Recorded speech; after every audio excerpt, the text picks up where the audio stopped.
नोटबंदी के सभी केस की सुनवाई पर रोक लगा दी थी और 5 जजों की बेंच के पास भेज दिया था तत्कालीन, जबकि जो जज थे चीफ जस्टिस टीएस ठाकुर की बेंच ने 9 सवाल तैयार किए थे जिन्हें 5 जजों की बेंच के सामने सुनवाई के लिए भेजा गया।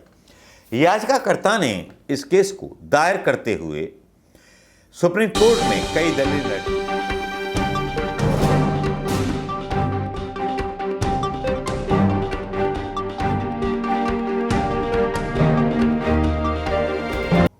दोस्तों नमस्कार, मैं मनोज कुमार शर्मा, आजाद हिंद आवाज और न्यूज 20 मतलब खबर 24 के लिए एक बार फिर आपके बीच में एक खबर है बड़ी गर्मा गर्म, और जो खबर जो है मोदी सरकार को झटका दे सकती है। और इतना बड़ा झटका मोदी सरकार को कभी लगा भी नहीं होगा, क्योंकि सुप्रीम कोर्ट में कोई ऑर्डर उसके खिलाफ आ जाए तो मतलब जो है लगता है कि न्यायपालिका की आत्मा जाग गई है। जिस तरह अंजना कश्यप कभी कभी पेल लेती हैं बीजेपी के लोगों को, प्रवक्ताओं को, तो मुझे भी यही लग रहा है। एक ट्विटर पर आया है मेरे पास, मैंने देखा, लोगों ने भी देखा होगा।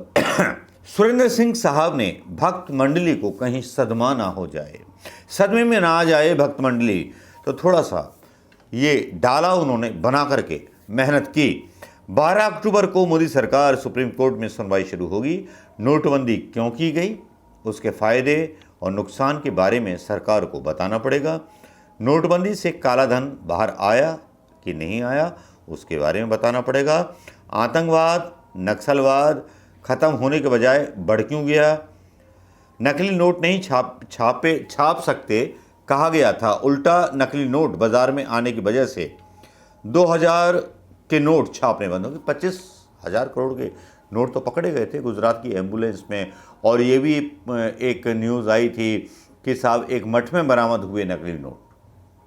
भाई मोदी जी का न्यू इंडिया है, उसकी बुराई कैसे कर सकते हैं। 5 न्यायाधीश खंडपीठ के सामने सुनवाई होगी और जो भी लाइव यूट्यूब जनता लाइव देख सकती है उस सुनवाई को। 9.21 लाख करोड़ कीमतों के नोट गायब क्यों हुए, इसकी भी जांच होगी और इसके बारे में सरकार के अटॉर्नी जनरल से सवाल होंगे। नोटबंदी असफल क्यों हुई, जंपिंग बैच नहीं होगा। 58 याचिकाकर्ताओं की याचिका आखिरकार स्वीकार हो गई। 8 साल बाद सुनवाई शुरू हो रही है। अब याद कीजिए कि राहुल गांधी ने क्या क्या बोला था, राहुल गांधी ने क्या क्या नहीं बोला था। यही सब बातें राहुल गांधी ने बोली थी। वो राहुल गांधी जो पैदल यात्री है, देश को जोड़ने की यात्रा कर रहा है, कोई पॉलिटिकल यात्रा नहीं कर रहा। कोई बच्ची उसके साथ मिलती है तो वो भी रो पड़ता है साथ में। अब जो है इस खबर को मैंने थोड़ा सा जांचा, मैंने हो सकता है यार किसी ने थोड़ा सा मजाक किया हो या कुछ किया हो, तो थोड़ा सा इस खबर को टटोला तो खबर जो आई सामने वो बाकी बड़ी बेचैन कर देने वाली थी। जी हाँ, बेचैन कर देने वाली इसलिए भी थी क्योंकि जो नोटबंदी और ये सारी चीज़ें लगाई जा रही थी, मुझे लग रहा था पता नहीं किसी ने फेक न्यूज़ डाल दी होगी। तब ये न्यूज़ आई एबीपी न्यूज़ की तरफ से, डिमोनेटाइजेशन केस 6 साल बाद आज से शुरू होगी। नोटबंदी केस पर होगी सुनवाई। 5 जजों की बेंच का हुआ गठन। क्या नोटबंदी मौलिक अधिकारों का उल्लंघन है। मसलन संविधान के अनुच्छेद 14 यानी समानता के अधिकार, अनुच्छेद 19 आज़ादी के अधिकार का उल्लंघन है। लेकिन ये खबर को ट्विस्ट करके डाला गया है, वो बाद में बताऊंगा। 6 साल बाद अब सुप्रीम कोर्ट की संविधान पीठ इसकी वैधता पर सुनवाई करेगी। सुनवाई के लिए जस्टिस एस अब्दुल नज़ीर की अध्यक्षता में 5 जजों की बेंच का गठन किया गया है। आज बेंच मामले में विस्तृत सुनवाई की तारीख तय कर सकती है। 16 दिसंबर 2016 को मामला संविधान पीठ को सौंपा गया था ये मामला, लेकिन बेंच का गठन अब तक नहीं हो पाया था। अब जबकि बेंच का गठन हो गया है तो उम्मीद की जा रही है इस मामले में जल्द सुनवाई भी शुरू हो जाएगी। नरेंद्र मोदी सरकार ने जब 2016 में नोटबंदी की थी तो उसके बाद इसे लेकर देश भर की अदालतों में कई केस जो है दायर किए गए थे।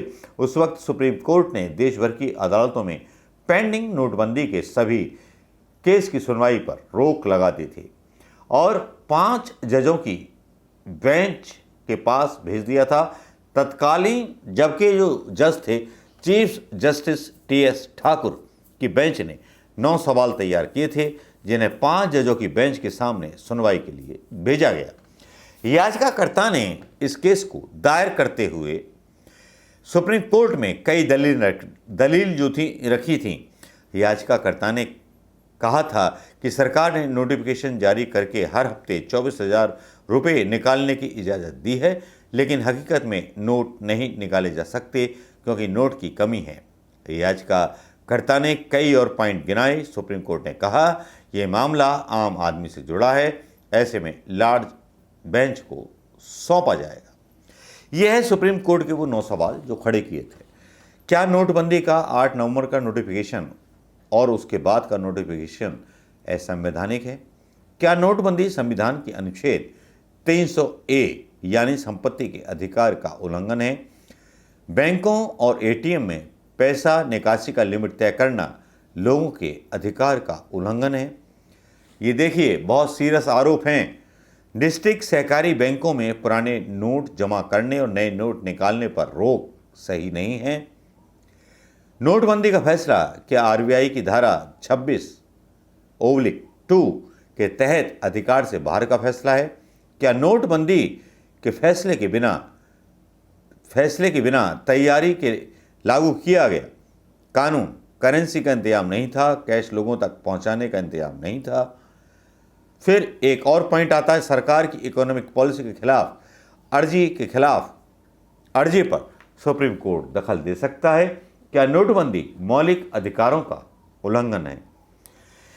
ये बहुत सारी चीज़ें निकल कर के आ गई हैं राजा बाबू के खिलाफ, और राजा बाबू के खिलाफ जो है मुकदमा चालू होने वाला है और सुप्रीम कोर्ट ने खुद सवाल उठा लिए। लगता है कि शायद हिंदुस्तान की न्यायपालिका जिंदा है, वरना कहीं भी जाइए, किसी स्टेट में जाइए, सारे वकील बोलते हैं जज भैया बहुत खुल के पैसा लेते हैं। अगर ये नोटबंदी और ये सारी चीज़ें जो मैंने बोली हैं आपको, अगर ये सही हैं तो इसमें मोदी सरकार की फजीहत होना बाकी तय है। नमस्कार, जय हिंद दोस्तों।